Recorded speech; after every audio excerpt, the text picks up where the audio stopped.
Is it a GP25? Is it a GP24? Is it a GP24.9, 0.6, 0.5? Is it something Carol Abraham has brought back from a dustbin somewhere from the 2010s?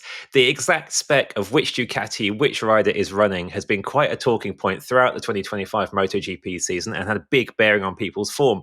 Will it be such a talking point next year? Because things are changing behind the scenes at Ducati. This is the Race MotoGP podcast. I'm Matt Beer. With me are Megan White, fresh from being embedded with Ducati over the Misano weekend, and Simon Patterson to untangle everything that's going on around Ducati's pecking order and much more. Simon, we're recording this just after the news that Gresini and Alex Marquez are being rewarded for their absolutely epic 2025 by getting the latest spec of Ducati for next season, which is a good thing, right? Or is it actually a complete curse? That's a really good question. I have a theory, right? This is completely unbacked up by anything and may get me in trouble for airing it on a podcast, but here we go anyway, right? Ducati, so we know now that obviously the factory guys are going to be in GP26s. We know following this morning's email press release that Alex Marquez is going to be in a GP26. We know that Fermin Aldeguer's contract says that his first year would be in a GP24 and his second year would be in a GP26. We know because VR46 messaged me after I speculated that they might not have GP26s, that Fabio Di Gianantonio is getting a GP26.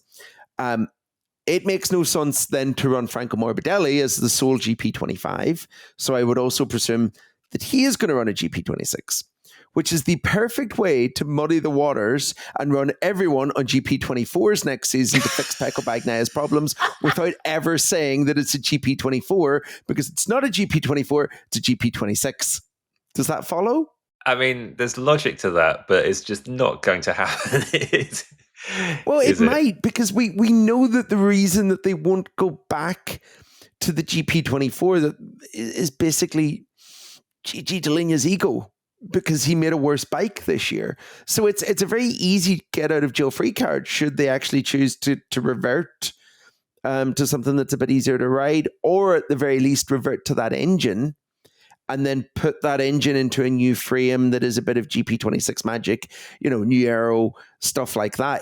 It's a way for them to fix some of the problems that Bagnaia in particular, but I think certainly Fabio Di Gianantonio and maybe Marc Marquez in general are also having, without actually conceding that you've done anything that might look like reverting to something that's older and better. In the rules, with the engine freeze, can they put the 24 engine back in?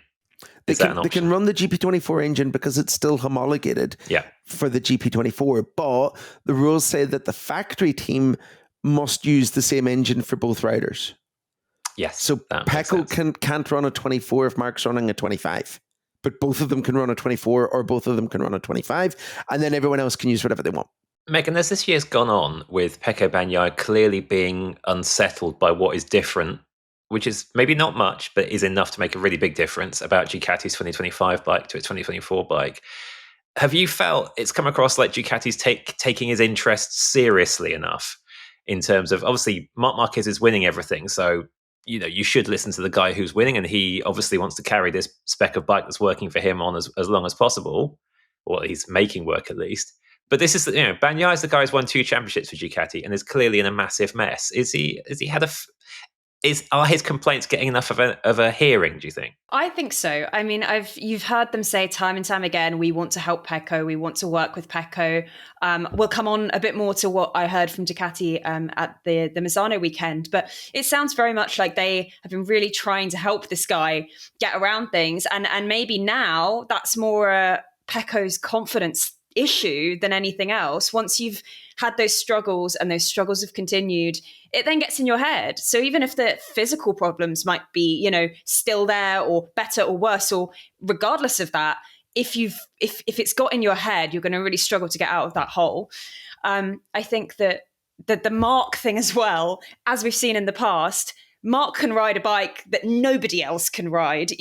Mark can get around things in the same way that you see in F1 with Max Verstappen. Like, give them a good bike or a car, fine. Their teammate might be completely stuck. So I think that there's been a bit of that where Mark has maybe either adjusted to things or they've suited him better or that kind of thing. And then Pecco has struggled. I do think Ducati have done their best, and I think they've talked so much about the support they've given him. I guess now it's up to Pecco to see where he can take that heading into the flyaways. Yeah, my aggressive head shaking whenever you said that you should listen to the fastest rider, Matt, is because that's the sentence that gives Honda engineers PTSD. You should not. Yeah. You know what I mean? Like, we know that the Honda got into the problem it got into essentially because they were listening to the guy who just said, do whatever you want. I can ride it. And then he left and suddenly the bike was awful.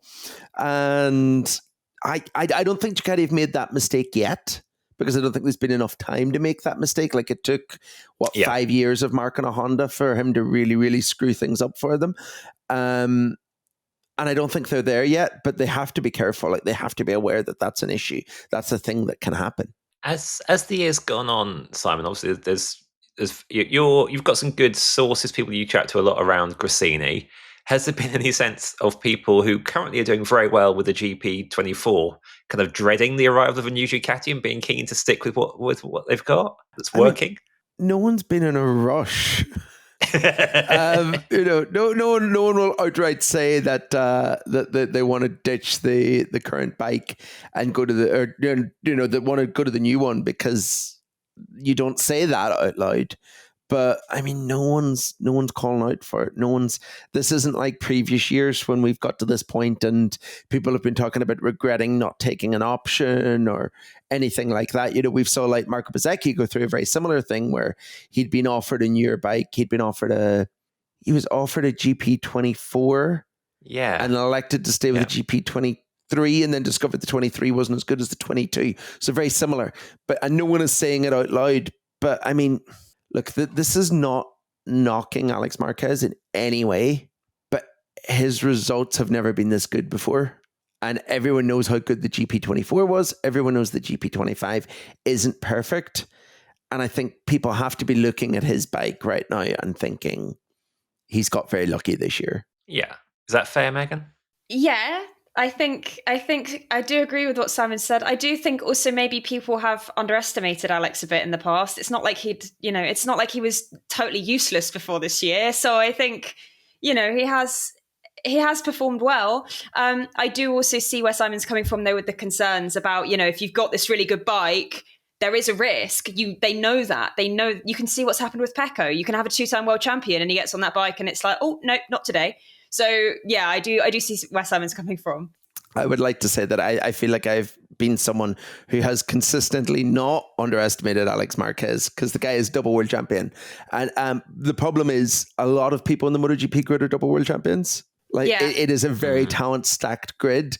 And while I have rated Alex for the longest time, I've never rated him as well as he's performing right now. He's a very solid rider. He is a consistent podium contender. He is an occasional MotoGP race winner. He is not the only person that is capable of challenging Mark for a title in the current grid, with or without machinery spec.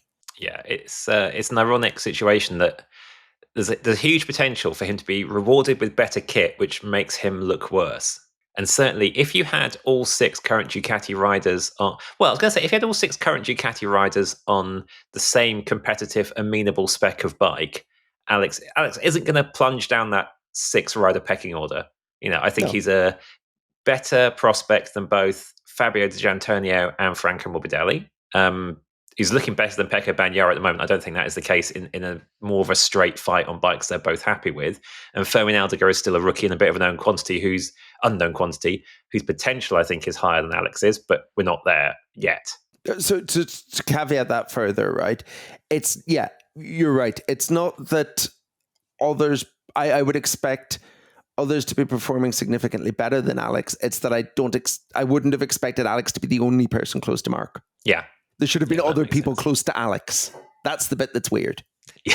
Yeah, we are in a situation as we record this where only a Marquez brother will be world champion this year. It's obvious which of the Marquez brothers it will be, but the fact that we're even in that scenario shows that something is up in terms of the spread of kit, the spread of comfort and everything during the 2025 season. How much Simon, do you expect, and Megan, you may have heard whispers of this sort of thing while you were hanging around Ducati. We'll explain later why you were hanging around Ducati, Misano. Just hanging around. Yeah, just loitering. Italy's just loitering with intent, yeah. Yeah.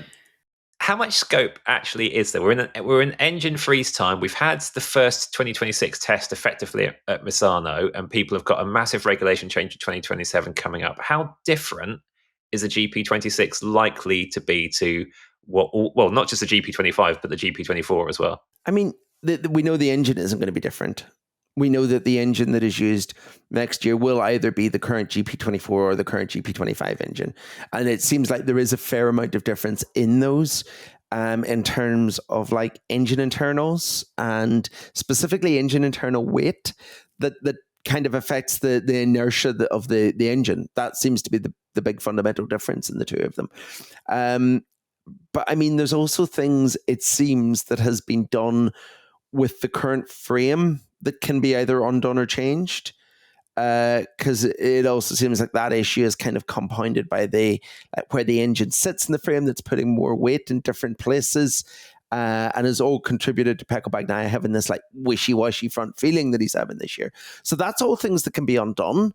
And at the end of the day, while Marc Marquez is Marc Marquez and will ride anything, you have to feel that Ducati understand that it's in their best interests to build a bike that everyone can ride fast, because Marc Marquez will still be the fastest on it, but then maybe Pecco Bagnaia and Franco Morbidelli and Fabio Di Giannantonio, and I mean, definitely Fermin Aldeguer next year, will all be closer to the two Marquez brothers.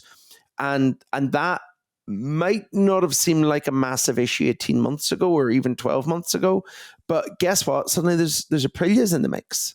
Suddenly, it's looking like Alex Marquez is safe in P2, but like Marco Bezzecchi is getting closer and closer, and that is without a Jorge Martin fully fit and doing a full preseason. So my gut feeling is that Ducati have maybe had a bit of a wake up call, and there is things they could do with the bike to try and adapt it and make it a bit easier for everyone next year. I think what Simon said there is really important.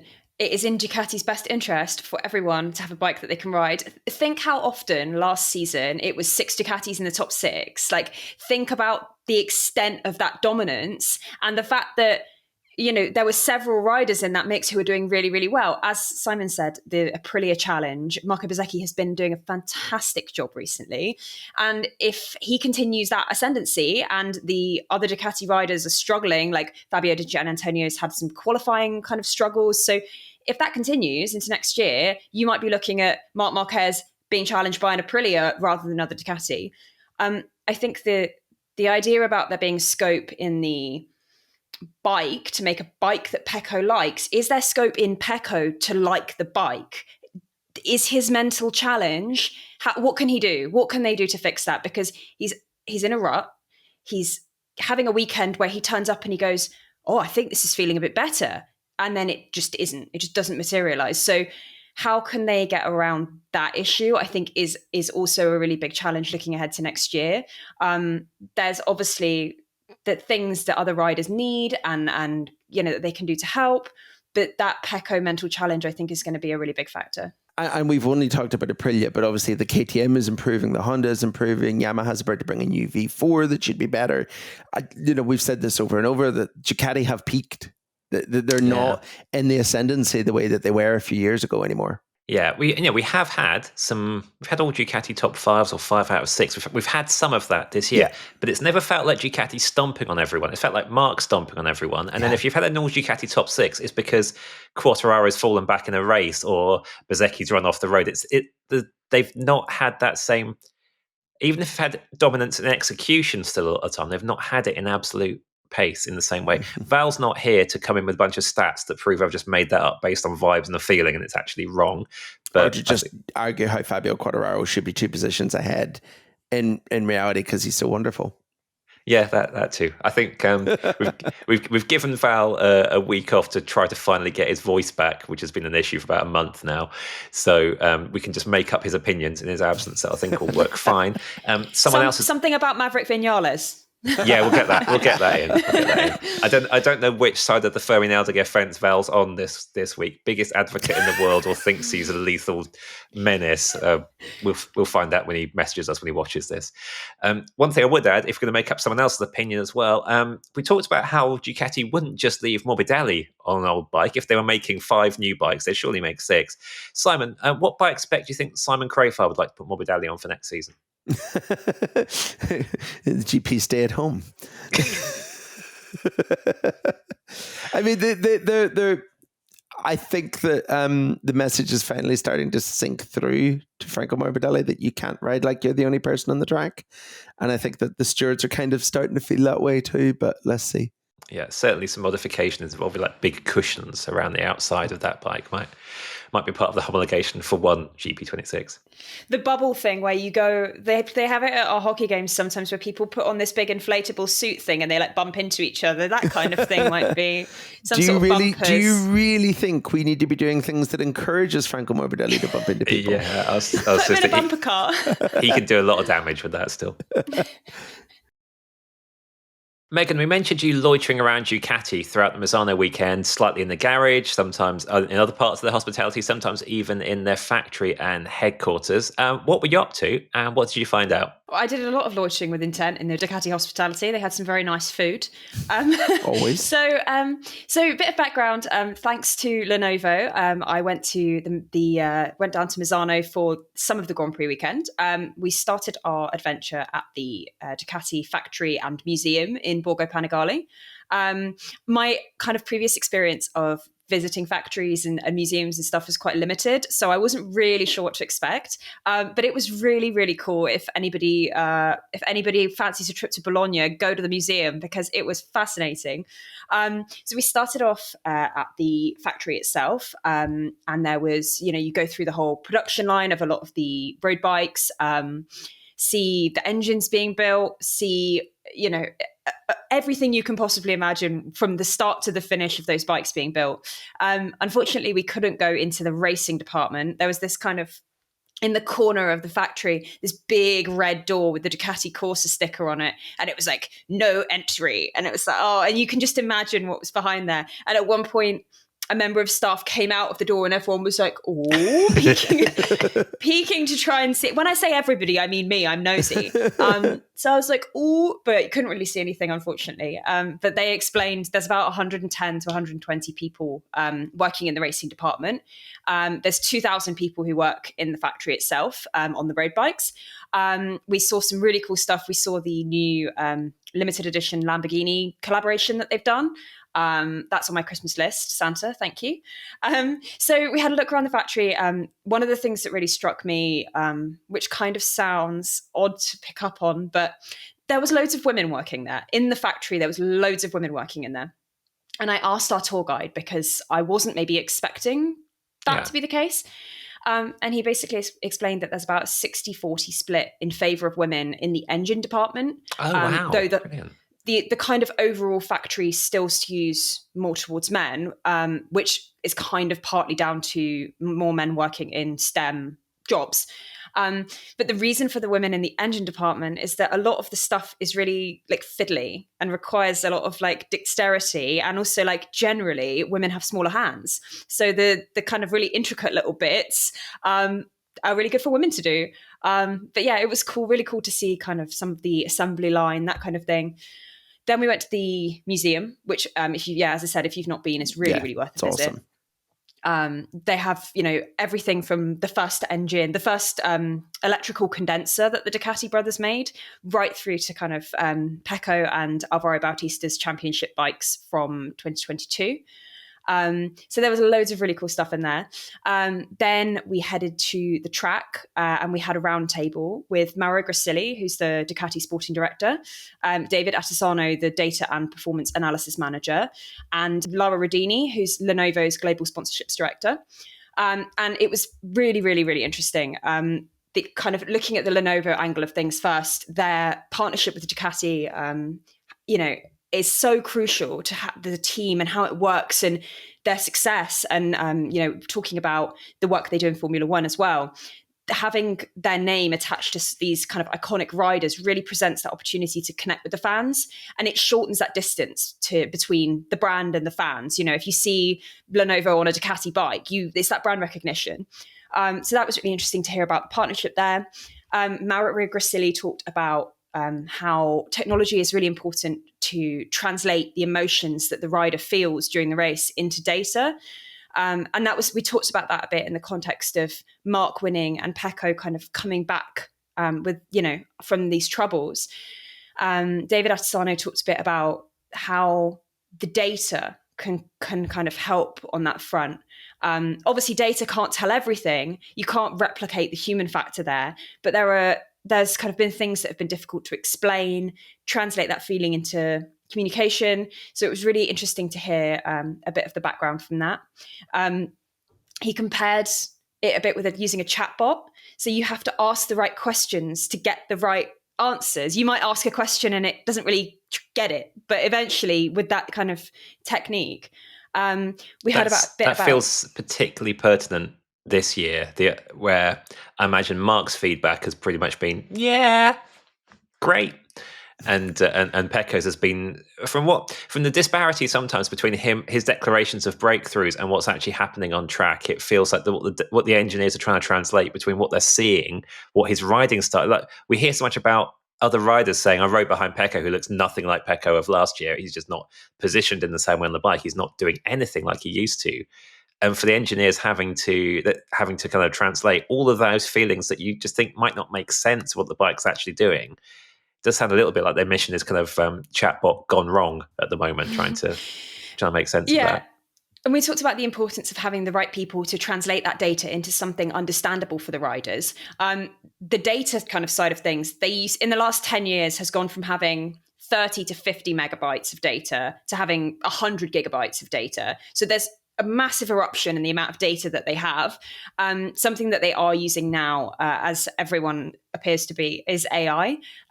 David said that it is kind of on like the edge of technology, but he kind of talked about the applications that they have for that now.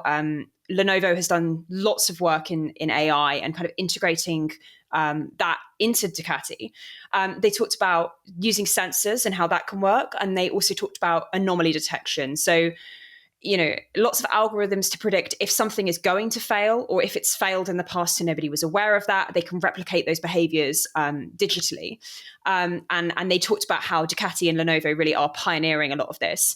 The tire wear analytics as well. They can look at, I think Simon can talk about a bit more about this in a second because he understands it a bit more than I do, but they talked about how they can get all this information and they can give that information to the rider, though ultimately feeling is more important. There's so much that they can do there with that technology. So from what I understand of the AI tire technology, they basically put all the data from every rider into a system over the course of all weekend. And then you get to race day, you put in the track temperature, and it gives you basically a 0 to 100 score of how much tire you're going to have left for each compound. So it'll say, like, if you use the soft, you're going to be -10 at the end of the race, which means you can't use it.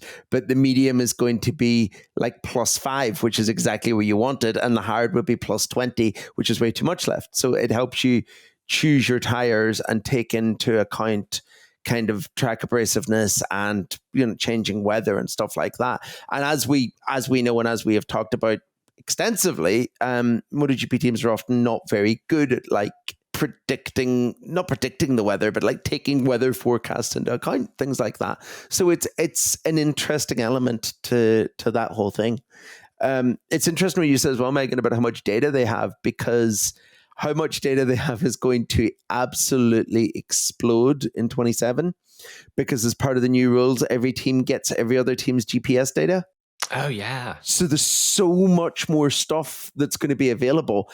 The stuff that teams are doing right now where they kind of need like video cameras at a specific corner to see what other riders are doing through there. And all of that is going to be able to be analyzed in the garage on a laptop from 27, but it's going to need systems to crunch the numbers. Yeah, absolutely. The next thing that we went to, which ties in quite nicely, was we had a look in the engineer's truck, and we also learnt about the remote garage. Yeah. So powered by Lenovo, there is a link, but from the engineers who are in the truck at the track, whether that's at Misano, Silverstone, Malaysia, wherever it is, they have a video link back to the factory.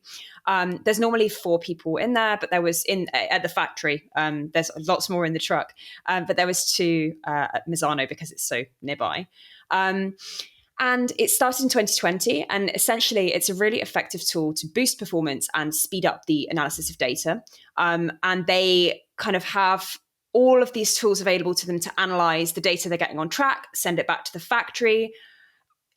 All of this kind of data analysis tools that are really, really useful. I mean, that was a COVID invention. Yeah. Remote I did garage wonder came when you out said of COVID. 2020. Yeah. It was we can only bring 10 people to the track. What are we going to do with everyone else? We'll lock them in an office in Bologna and let them do their job remotely. And like, it's not just Ducati taking this seriously. I know that like some of the teams have spent tens of thousands of euros just building like better IT infrastructure into their trucks to be able to better transmit the like gigabytes of data back. It's something that Starlink has really helped with, because now everyone has a high-speed internet connection on the roof of the lorry or in the roof of the hospitality suite or wherever when we go overseas.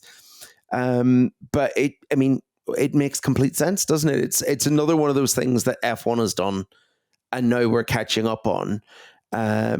But why wouldn't you? And your engineers are better rested because they're not doing the absolutely stupid amount of travel that this year's MotoGP season involves. Yeah, absolutely. I mean, the vehicle development manager, Nicolo Mancinelli, said like this is key to the project. He talked about how having Lenovo as a partner meant that they could, develop all this infrastructure, make it as effective as possible. And as you said, Simon, it's much more sustainable for costs and for resources. They can do simulation, they can do analysis, they can process. And David Attisano also talked about the fact that some of the people are back at the factory where it's a bit of a quieter environment than at the track where you've got Moto2, Moto3, everyone going round and round. Shouty riders. Shouty, angry Exactly. riders screaming at you. Yeah. So you can have a bit of a different evaluation, different perspective. They've got the capability of all of the infrastructure back at the factory. So there were lots of ways that they use that to kind of optimize the team's performance over a weekend. They work until like midnight on a race weekend, sometimes later if things, haven't gone to plan. And you mentioned the video stuff, Simon. They have rider coach and the 2003 250cc champion, Manuel Poggiali, who uses video footage to kind of back up that data and link the numbers with the performance on track to kind of bolster the team's analytics capability there. Yeah, I mean, one of the things I know that they've done with Remote Garage is that you would never normally bring kind of the guys who write software to the circuit, but they have the guys who write software in the Remote Garage, and they're like writing new code for engine management systems over the course of a race weekend. So they can basically push like firmware updates for your iPhone to the bike over the course of a weekend, because there's the ability now to have someone back at the workshop writing it and sending it. Yeah, it's a really interesting way of working that means that they can have people at the track doing some things, people at the factory doing other things, and link that up for the best way of working. We rounded off the day with a garage tour hosted by Riccardo Savine, who is the vehicle dynamics and design manager, and Gigi Dell'Igna, who everybody knows and loves. He revealed some of his thoughts on the 2027 regulations, talked a bit about what he thought would be the most kind of pivotal changes and how he thought that they would affect the running order. And it was quite funny as well, because the Ducati was preparing for a road bike launch in pit lane that evening, right behind the garage, well, in front of the garage. So you would occasionally just see Davide Tardozzi in the background looking a bit stressed and like kind of flapping. And then you just, so it was quite funny to be kind of see him in the background. But yeah, it was really, really interesting. It was great to hear from all the guys at Ducati and Lenovo about what they're doing, how they're working, and what they're doing kind of especially to prepare for 2027 with those new regulations. I'm pretty sure that Davide Tardozzi in the background flapping is a constant in Gigi Dell'Igna's life. That just anywhere he goes, Davide's somewhere in the corner of his eye looking panicked. just very like in the background. Exactly. Yeah. But yeah, it was great. I mean, I hadn't really spoken to Gigi very much before. So to have that kind of, it was a really small group of us. There was 5 journalists and then a couple of comms people, a couple of PR people, and then Ricardo and Gigi. And it was amazing to get so up close to the bike as well and like see all the buttons and all the cables and crazy amounts of tech. They have this massive cable that they plug in to like download all the bike data and everything. And I couldn't believe how many buttons there were. Like it blows my mind that they can be changing all these mappings and everything while they're on the bike. It was really, really impressive. So yeah, learned a lot. And actually they managed to kind of keep it at a level. I'm not an engineer. So they managed to keep it at a level where even not engineers like me could kind of get their head around things. It's funny that, while you were doing all this with Aprilia or with Ducati over the weekend, one of the people I spoke to was Marco De Luca, who's the head of bike development at Aprilia. One of the things he talked about looking forward to with the new rules, getting rid of the ride height devices and everything, is trying to manage the rider's workload on the bike a little bit because of how much they have to do. And he's of the opinion that it's a miracle that we've not had a big crash yet because a rider has been like fiddling with a ride height device setting and lost concentration. Yeah, he was quite vocal about it, actually, which is unusual for a factory engineer. There's a full diary from Megan's weekend with Ducati in the Race Members Club on Patreon. The other thing I want to ask you about, Megan, was the weekend kind of ended in the garage on Saturday, and you were there watching the moment in the garage as Marc Marquez crashed out of the sprint. Pecco just vanished into wherever he was in that particular race. I imagine when you signed up for a weekend with Ducati at Misano, you're expecting to be on the scene for like emotional home triumph. That happened, but after you'd gone home. So what was Saturday like in the garages that all fell apart? I think the thing that I was most taken aback by was how quiet it was. Like when I have been in garages in the past during sessions, it's been, relatively animated or whatever, but it's not ever been during a race session. Like normally I'm in and out the garage in practice or qualifying, or so to see it from that perspective during a race session was really interesting.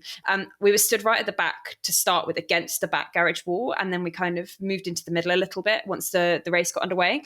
Once it was very, very quiet, and then when Mark crashed, there was like a flurry of activity. Like everybody starts kind of, you can tell that they know exactly what they're meant to be doing and when they're meant to do it, because as soon as he crashed, different people started kind of moving around and going to, get whatever equipment they needed. And Mark then came back in through the garage, like right past us. And I was like, I don't know, it was just weird. It was just an interesting experience. He was very dusty. So I'm always amazed that these guys just crash and then just get back up like they're fine. Like if I bumped my toe, I'm like destroyed for like an hour of like, oh, but it was really, really, it was really interesting to be in that situation and see how everyone worked. He then came back in and sat like this is a video podcast, so I can demonstrate this with my hands. Where we were stood at the back, there's like a little bit of wall that comes out, and he was behind the wall. Unfortunately, I don't speak Spanish or Italian, so I can't tell you what he said. But they had kind of conversations about the dusty crash. He was. How dusty he was, and he was doing lots of hand gestures, as you probably saw on the feed, and then kind of once that settled down, he went back to his truck, and the sprint kind of carried on in that same very calm setting. I was kind of hoping for a big prior to the weekend, it looked a bit like he might win the championship. Before the previous round, it looked like he might win the championship in the sprint at Misano, which would have been great for me to be stood in the garage, but it was still a really interesting experience. And it was really, really, really insightful. And I think that the being in the garage as well was a really, really unique experience. For anyone listening to the audio version of this as well, Megan's hand gesticulation and combination of evoking a wall and a position of Marc Marquez was pretty good. I think you should be able to picture it in your mind. Too much time around Tardazzi, all those hand movements. Megan, you mentioned Gigi Dall'Igna talking quite a bit about 2027 and the challenges of that during your time in the Ducati. I was going to say garage. That wasn't in the garage, that bit, was it? But in the Ducati world at Misano, every time there's a massive regulation change, whether it's in MotoGP, F1, or any other world championship, and you've had a dominant team up to that point, there's always this feeling of, the big regulation change is when everyone else will reset the order. All these people who've been able to focus on the regulation change and not their current bikes because their current bike is rubbish can get a big head start and be fine. My misgiving about that is always, in this particular MotoGP case, Ducati's had enough in hand. I know it's having in a wobbly 2025 season, it's still dominating. It felt like it's had enough in hand to still be making an excellent 2027 bike behind the scenes, so that all these other manufacturers who feel like they might get the jump are going to be faced with a very well prepared Ducati as well going into 27.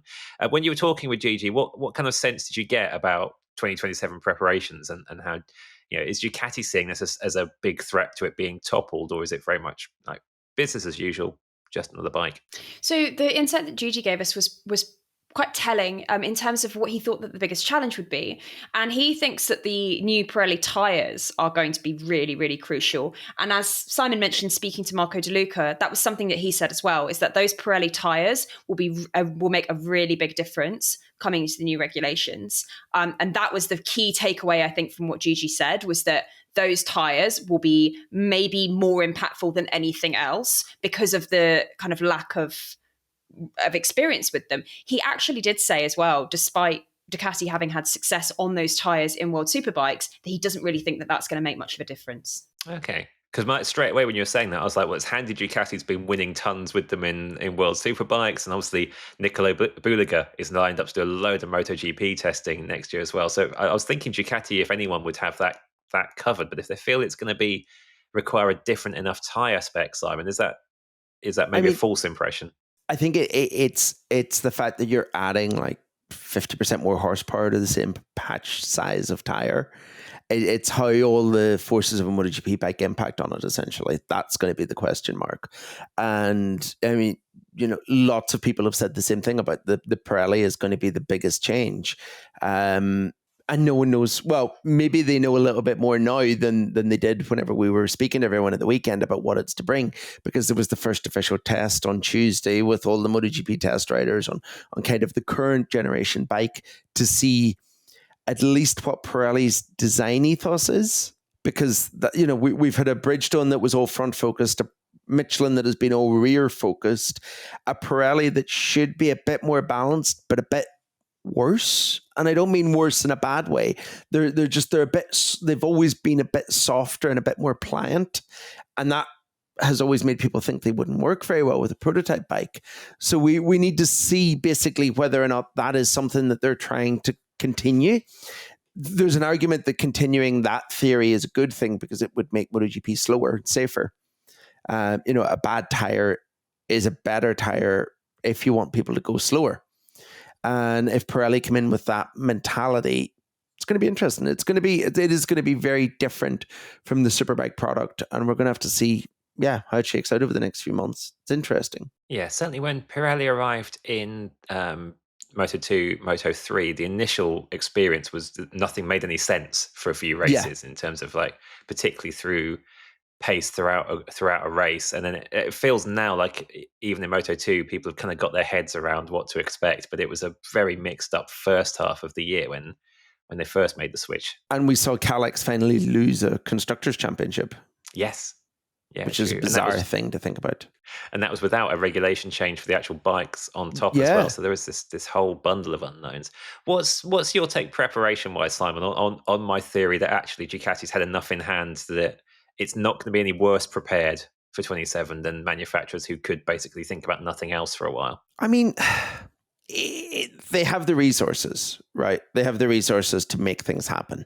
Much like Yamaha are currently building 3 different engines basically within the factory with a V4, an inline 4, and an 850 V4. We know that, Yamaha or Ducati have tons of Audi money to throw at problems. So I don't think they're going to be underprepared. The question is just going to be whether or not they get it right. And it's a big if. We've seen people get it wrong before. We've seen people get it wrong in the short term before. I mean, I don't think Ducati are going to throw away everything they've won and go back to being, 50 seconds off the win in P7. But I mean, the last time Michelin brought new rear tire, Ducati got it wrong. That's why, as we talked about earlier in the podcast, that GP23 didn't work for Marco Bezzecchi, because it was built for a tire that was different. So there will be fluctuations, and I don't think Ducati are any more or less likely to kind of get it right or get it wrong than anyone else, regardless of how dominant they've been over the past few years. And of course, with that domination, they haven't had the concessions to play with in the same way. So they've even with the resources they've got, in some ways they've been a work time and facilities disadvantage. Megan, one of the things that is always handy about you being here is that you haven't actually been following MotoGP for as long as the rest of us. So your perspective is quite fresh on stuff. And actually, pretty much the entire time you follow MotoGP has been Ducati dominated, hasn't it? I guess you kind of came into it just as Fabio Quartararo was clinging on in the face of the approaching Bagnaia to win that 21 title. But you must have seen probably 90% of your MotoGP time has been Ducati's winning races. If that continues into another rules era, obviously Ducati dominating hasn't affected your ability to enjoy MotoGP as a fan and make it a big part of your career. But does Ducati dominance need to end now for the championship's profile, or if it gets this rule change right, is that fine? I think it depends if it's Ducati dominance or Marquez dominance. If it's just one guy the whole time, people get bored. If it's just one bike the whole time, I think maybe a lot of fans at home, if it's 3 or 4 Ducatis and it's different winners, that's less of an issue.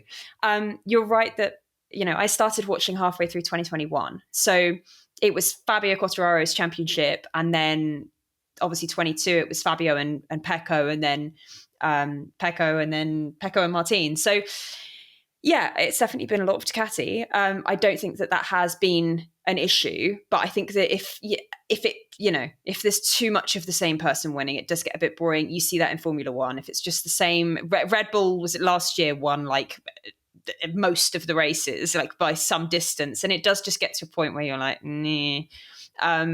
So yeah, I suppose it'll be interesting to see how that's shaken up. If it's shaken up, Marco De Luca did talk a bit about wanting, the championship, wanting it to be shaken up.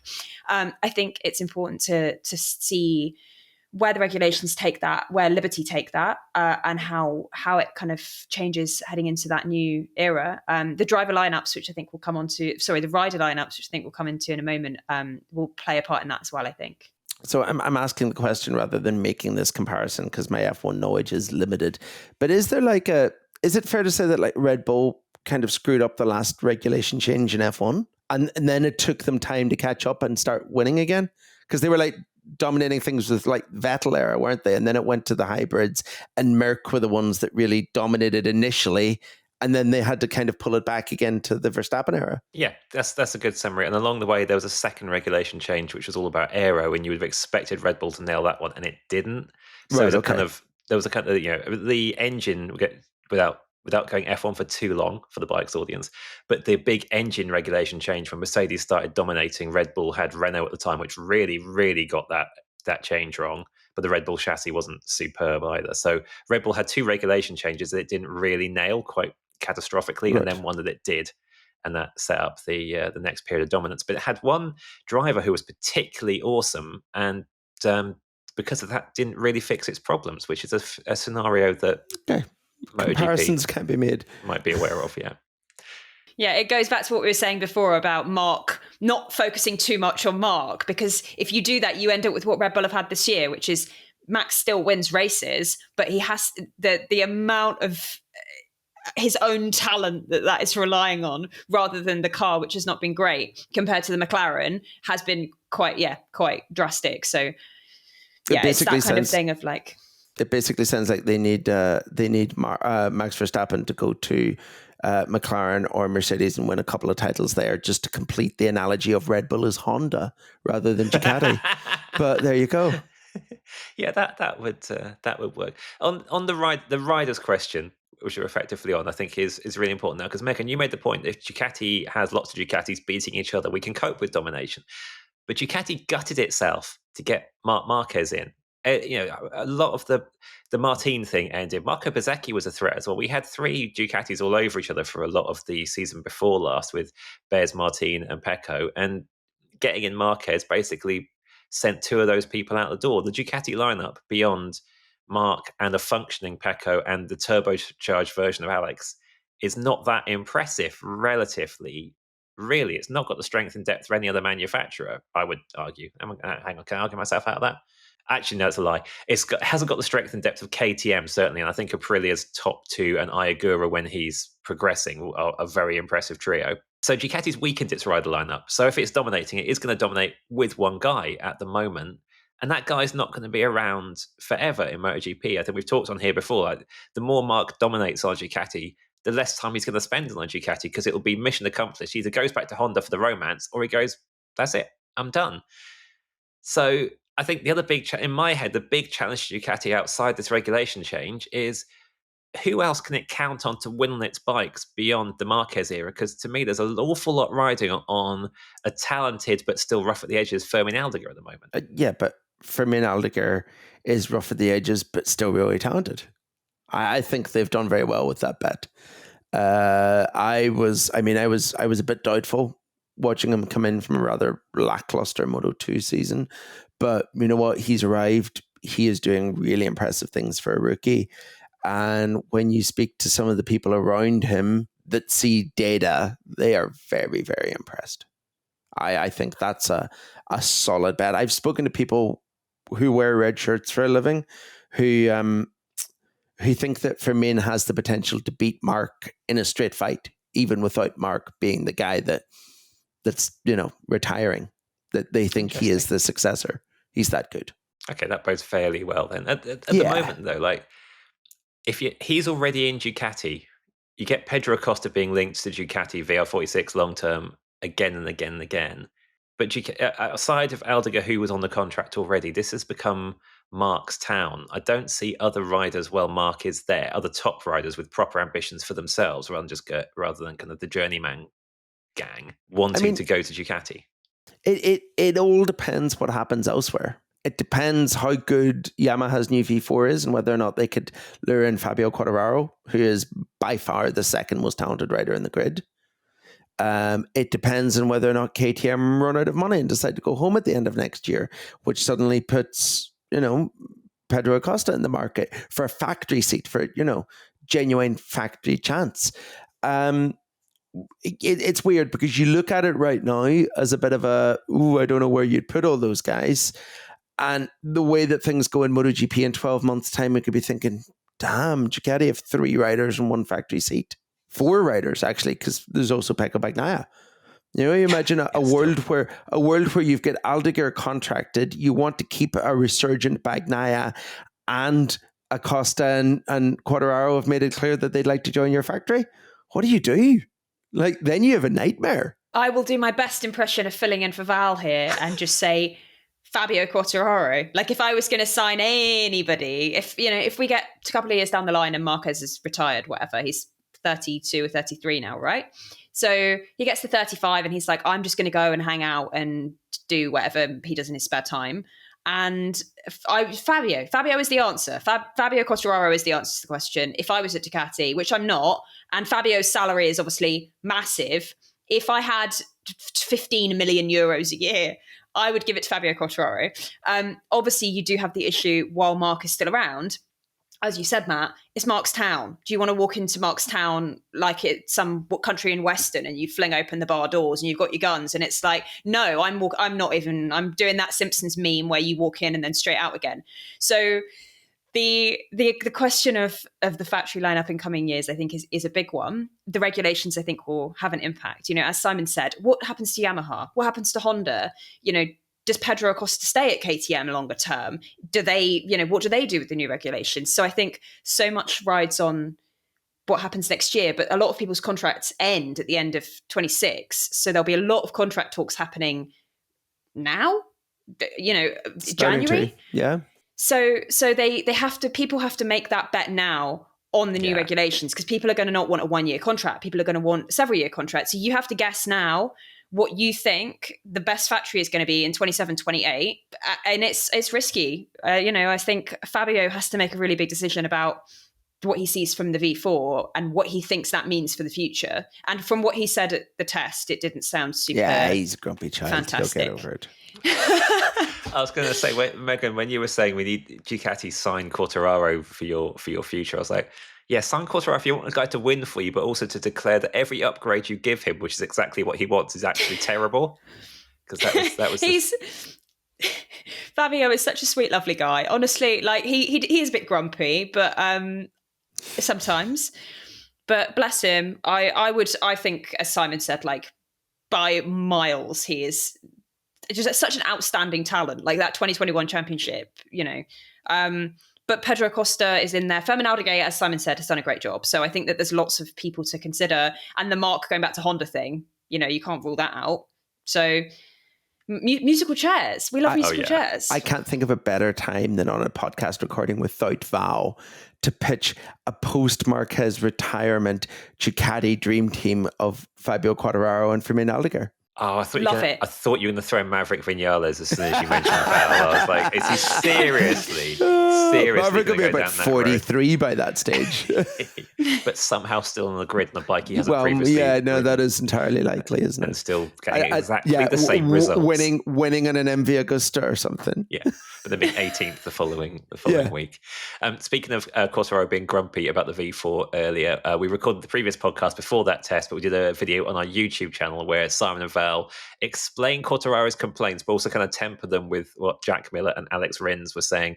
Andrea Dovizioso is on that video as well, and you can see the full video with him in the Race Members Club on Patreon, where also later this week, 2015 Revisited will return with us three, Val, and a cameo from Danilo Petrucci talking to Ollie about Silverstone 2015, the very wet, very fun one that actually should have been won by Bradley Smith coming out of the pit lane first. But that's a debate for another day and another podcast.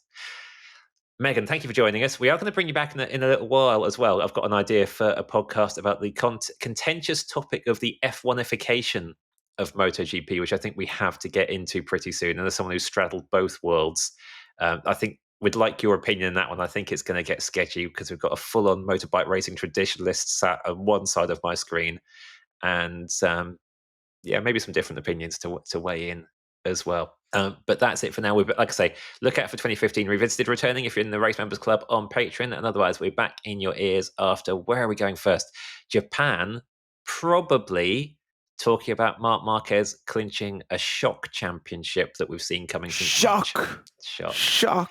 Yeah, we might prepare one or two pieces of content before that. I hope. Maybe Val's not talking. Hopefully he's typing right now.